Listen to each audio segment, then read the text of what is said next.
It has revolutionized the way we communicate, but has social media become a social problem? You're watching Roundtable with me, David Foster.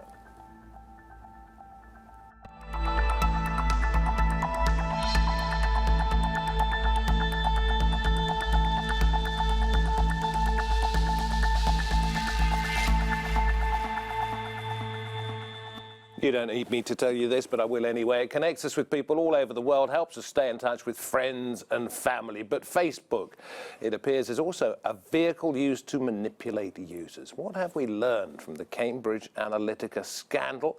Is this just the tip of the iceberg?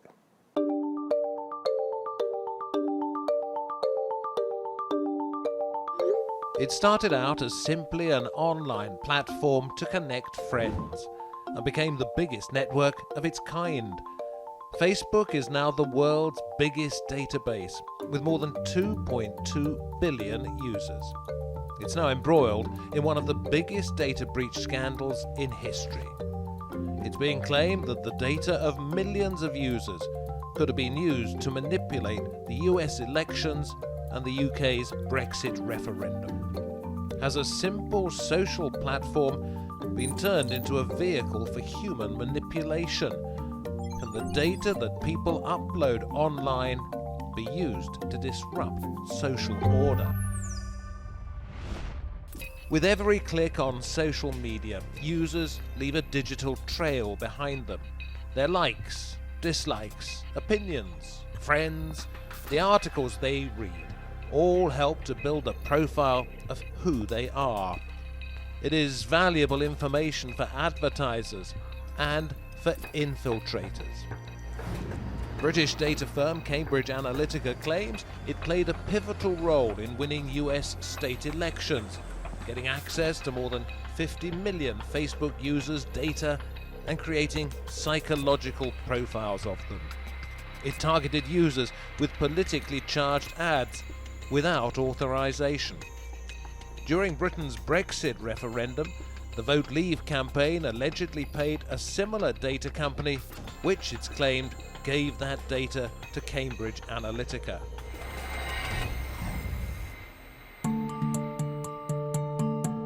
The Facebook scandal saw its shares drop 13%, and it has brought into question how widespread data collection actually is. While the Trump and Brexit campaigns are under scrutiny, it's been questioned whether they were actually any different to other political campaigns. In 2008, it was Google and Facebook that went to Barack Obama and met him in San Francisco airport and told him all about the power of this personal data. And yet there is skepticism that the data can be used to influence anything at all. The accuracy of this data has been extremely exaggerated. In practice, my best guess is that we were 6 times more likely to get everything wrong about a person as we were to get everything right about a person. Facebook has admitted it made mistakes and that what it calls a breach of trust occurred. The US Department of Defense is investigating, and the EU has called for regulation. It has a huge impact on our democratic debate and on our elections. It is a wake-up call for all of us. But can the diffusion of personal information online ever be controlled? As more personal data is scattered across the internet, are users too exposed? Is the online information users leave behind too powerful? And is it being used to hijack people's minds? With me at the round table, we have Emily Taylor, who's the Chief Exec of the Oxford Information Labs. We have Simon Ensert, Managing Director of digital marketing agency Yellowball, and Mona Elswah from the Oxford Internet Institute. Very warm welcome to all of you. This is a question for each one of you sitting at this table, but I'll start with you, Mona, if I may. Is anything really wrong going on here? A lot of things are wrong here. First of all, platforms that people trusted with their data, and it literally breached their trust by providing access to applications that shouldn't have the access without their consent, in other words. And also users now, let's be honest here, many users are not aware of how to protect their privacy online. So it's another thing. We have also a responsibility to keep ourselves updated into keeping our data private and into using maybe more secure applications. Like, we also have responsibility in how we use internet. And also, of course, the politicians as well, who want to manipulate the public and who want to convince them with ideas and to dominate the public sphere. It has been going on. Politicians have been doing this since forever, but now they have more power that we never witnessed before. They now understand the voters. They know how to target them. Like comparing to the past, we never had that before that. So now we have another problem that the data is in the wrong hands. So But you see, this is what I don't understand. Is that you give somebody everything. You tell them everything about yourself, what you like, what you do, where you go, where you shop, where you travel, and then you expect them to keep that secret and not use it. It's dumb, isn't it? It's naive. I think that there's a real mismatch between the reasons why people join these platforms and the reasons why the platforms are there. So many of us, I'm a Facebook user and a Google user. I use social media avidly. I think many people like me join those platforms to keep in touch with family and friends, to share information, to express yourself.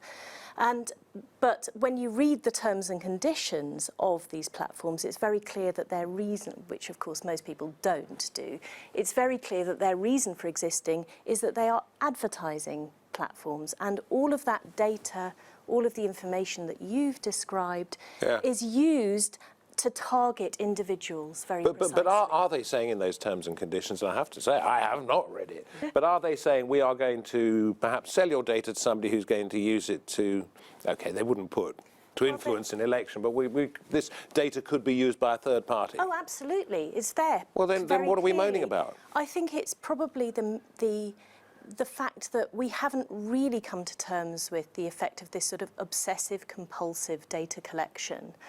And we are given a sort of illusion of control over our privacy settings if we choose to use it, but we can't actually shut out the platform from our choices. We can't stop that from happening.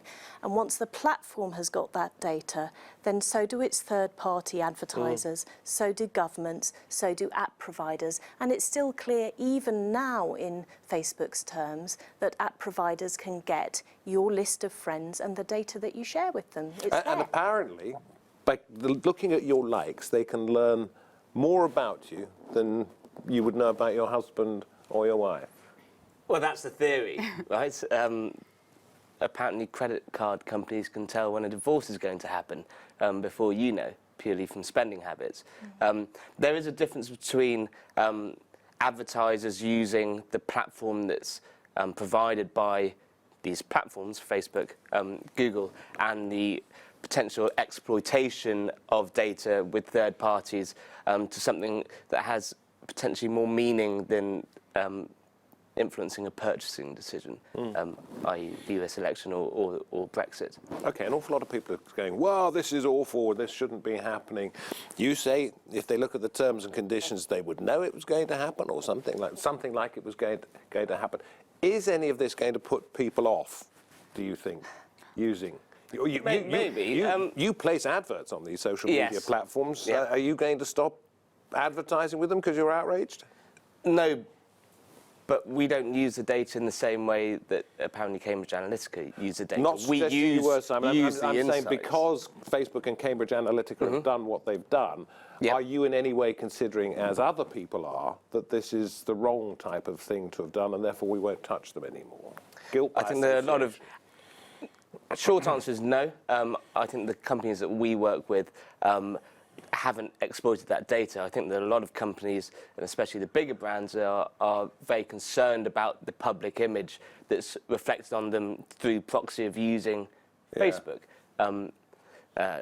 Commerce Bank is one of them. But you're going to carry on using them, aren't you? Yes. As we were discussing earlier, the money has to flow for these advertisers. And the unfortunate fact is that Google and Facebook represent this duopoly and there's no other, well, there are limited other viable options for people to have revenue streams. Do jump in at any time. Well, I think that this really highlights the dilemma. I think many users might well be concerned, but they're like, well, I still want to keep in touch with my family and friends. And advertisers, if you leave the platform as an advertiser, it's fundamentally an act of self-harm. And you've got very powerful incentives to keep people doing what they're doing and keep things as they are. And that's a situation where you need some sort of change through regulation. So you don't think it's going to make much difference to the long-term value of something like Facebook in terms of the people who use it, the people who pay to go on there? You don't think so? I think that that it will recover in time. These sort of things are a fundamental shock. I hope that they start a constructive conversation where people can actually take more control and there can be a bit more fairness in the deal. For example, I don't understand why it's necessary, given all of the data that they have access to, that platforms, and let's not pick out Google alone, it's not alone in this, why they need to have access to the content of my emails, the content of my private chat, my location, what I've watched forever. Why can't there be a sort of deletion of data after a certain time, or certain types of data that are off limits? As a journalist with sources, you don't want somebody snooping over those conversations. No, Why but is in that effect, part of the deal? in effect, it's like a bullhorn, isn't it? I mean, you know, you wouldn't use it for private, really private stuff if you didn't want that to be known, because you know it's going to be used, you know it's going to be seen. I would say you would know, I would know, everyone here on the table would know, but I like if talking about the billion user or billion and a half user on Facebook, will they know? Like we're talking here about Facebook from the Western perspective, that everyone is knowing about Cambridge Analytica, we know about the problem, but the rest of the world doesn't know about Cambridge Analytica or even what's happening, what is data. But are people therefore being exploited, or are they simply being naive? There's a question of whether users will leave Facebook, and that's, you know, potentially going to impact on Facebook as a business and advertisers in terms of their spend globally. But surely the wider question is, what's the alternative? People aren't going to stop using social media. They're not going to stop using map functionality. So if they do change platform and there is another viable platform, is there regulation around that? Is the story going to change, essentially? Yeah. Well, we'll get to regulation if we can in just a moment. But my question to Simon, first of all, was, are people being naive or are they really being exploited? I think people have a blasé attitude over their own data. They are potentially being naive. They're certainly being exploited for terms that, at least in my opinion, in very broad strokes, you accept that platforms will have information about your activity, but having activity of your friends and profiling people in the way that apparently Cambridge Analytica have it's another step compared to you know, using Facebook Insights as an advertiser. Okay, I personally think a lot of it is naivety, and that we shouldn't be surprised if this stuff gets used. But Emily, you wanted to jump in. Well, I think it's, you know, it's part of labelling it as naivety is a sort of victim blaming as well, in that, you know, I think that people do have an uneasy feeling that there's something more going on, but they might feel like, well, I'm very careful what I post. I don't post pictures of my kids. I don't express opinions. And they might not understand that even with that, there's so much more that you are revealing about yourself through your likes, through your interactions, through how long you're pausing over things as you flick through your data feed, that reveals so much. And I don't think it is naive not to understand that. And the main problem that I see is that what the glue that is holding all of these things together is this hallucination of user consent or explicit consent for something that's really intrusive. And actually, in reality, the way that's done is just by packing it into 6,000 words of data policy and terms and conditions, which people don't read. So how can you say that somebody has consented? We know from studies that people their attitudes towards privacy really depend on context. So I might be prepared to share with a close friend a secret that I wouldn't want other people to know. And it might not be in my mind at that time that I'm also sharing it with this hidden audience But forever. Emily, if it was a really, really big secret and you were sharing it with a friend who you totally trusted, why on earth would you want to put it out there? But I think Emily's point is that, again, we were discussing this earlier, that apparently Facebook had access to messages on Android phones that aren't connected with the platform.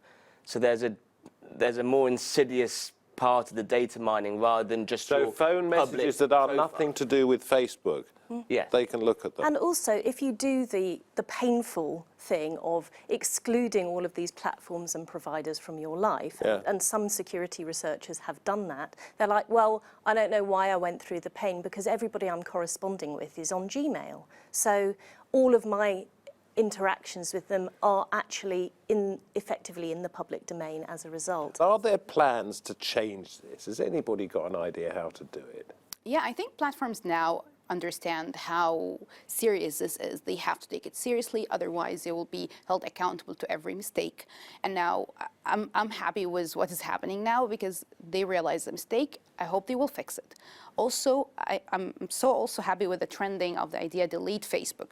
I'm not saying you should delete your Facebook. I'm saying now people are paying attention to their privacy. Now people are like, oh, I should read about my how to prevent Facebook from using my data, how to use a VPN, how to use whatever a tour, whatever kind of other things that people would rather use A to VPN prevent. being a virtual private network, it doesnn't know where you're working from. Yeah, you it's could be somehow in to England protect and your you could- privacy. Like It looks like you're in Belgium or wherever. yeah, like now people are reading, they're self-educating themselves. I hope also like countries all over the world will start teaching kids at schools how to protect their privacy, how important data are, how vital they are. Data is not just like money or maybe something that you buy. It's part of you, who we are, our data at the end. So it's part of me. It's like me online. So I don't want anyone taking it without my consent. So it's important for like ensuring media literacy since a very young age. So now, yes, it's like a scandal that's happening, but yet it's going to change lots of things in the future. Are there laws in train? Are people thinking about laws that could prevent this sort of thing happening? That people are trying to implement regulation. I think that the industry and the users, everybody's playing catch up because it's moving so quickly that 10 years ago, people were worried about putting their credit card details online, and that was the extent of How do I know it's secure? How do I know? Protection.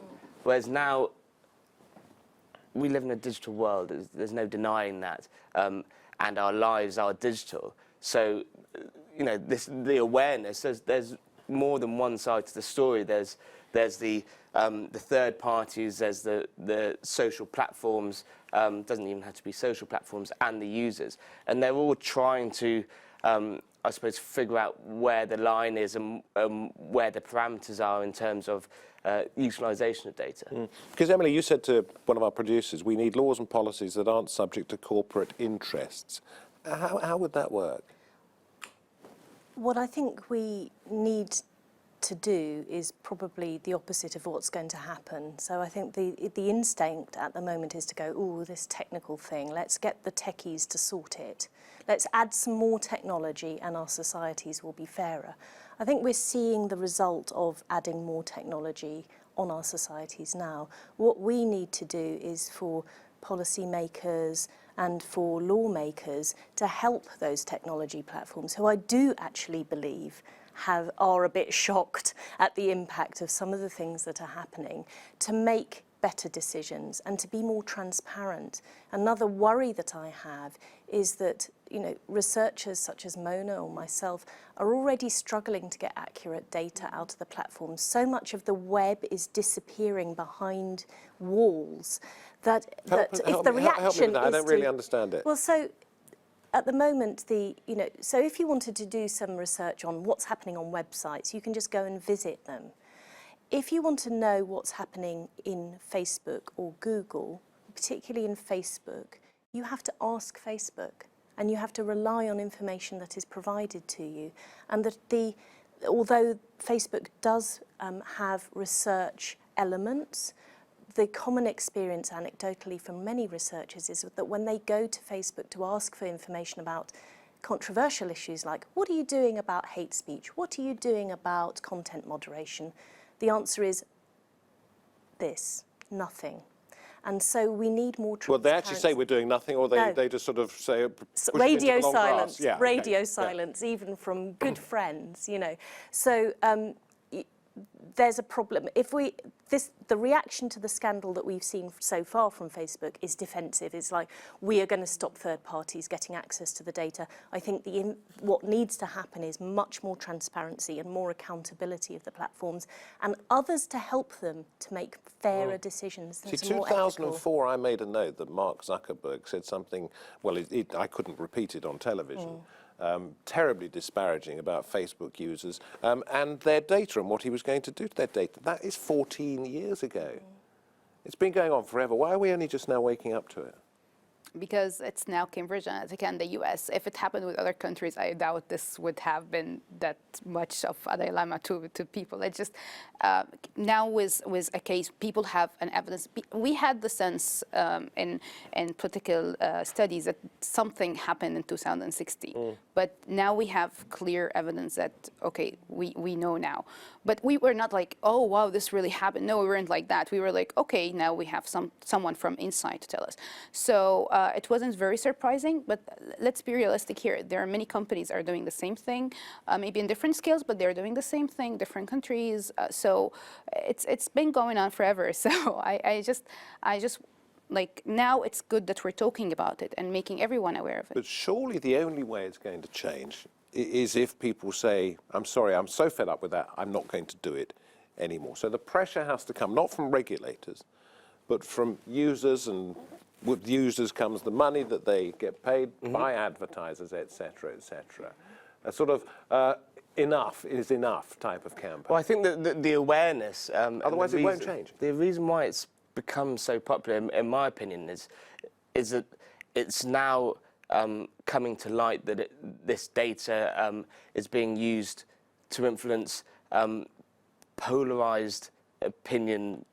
So the election and Brexit is a much larger subject, and there's more at hand than just smaller, more granular pieces of information that people wouldn't necessarily care as much about.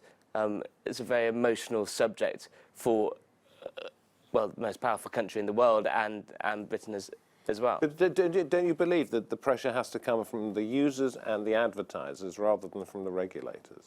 Yes, because regulation can be pretty sort of opaque, let's say, and there's always loopholes. I think perhaps we have to have something even more extreme than the Cambridge Analytica side of things for that really to take hold. Maybe what's really interesting is that, much of what's gone on has been known about, not just in sort of research communities, but by the public for quite a long time. Edward Snowden revealed a lot of, about the business models of the big tech companies. But sometimes it takes something almost irrational to make people change, and you have no idea when that point is going to come or why it happens now.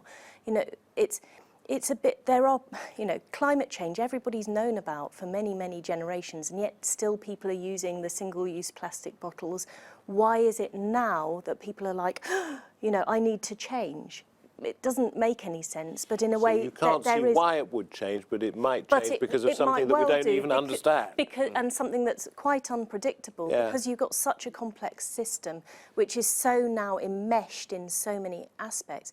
I mean, one of the sort of the fallouts from a successful delete Facebook campaign, I don't actually believe it will be successful, is that there are many millions of small businesses who rely on Facebook. Instead of, they don't have a website anymore, they have their Facebook page, or they have their social media pages. So this is now starting to look like a very, very complex system with complex dependencies, and you can't tell what is going to be the driver that will make it all collapse. It has to be a sustained effort as well. I say sustained effort, I mean a sort of domino effect of this is the catalyst, and then as these investigations happen, they need for it to be a Facebook no longer becomes the preeminent platform. Well, then it'll be replaced by something else. Exactly. Quick thought, Mona, and we really don't have very much time. Too powerful but impossible to stop, social media? Too powerful, too important now to people that they can't get rid of it, but it is doable to understand how it works, to understand how to provide them with data, how to manage your data online. It's doable that way, but now it's embedded in societies that are using social media too much to just disappear. I don't think it will disappear. Okay. I don't think so. No, but we have to. Thank you. It's gone awfully quickly. Thank you very, very much indeed. It sort of reminds me a little bit of when you used to read about people taking photographs for the first time. And the people who were the subjects thinking their spirit was going to get stolen at the same time. You know, we'll get used to the fact that our data's being used. Don't be surprised. You won't disappear in a cloud of smoke, but we have to say goodbye for now. Thank you to my guests for coming on this edition of Roundtable. From me, David Foster, and the entire team, I hope to have your company next time. Bye-bye for now.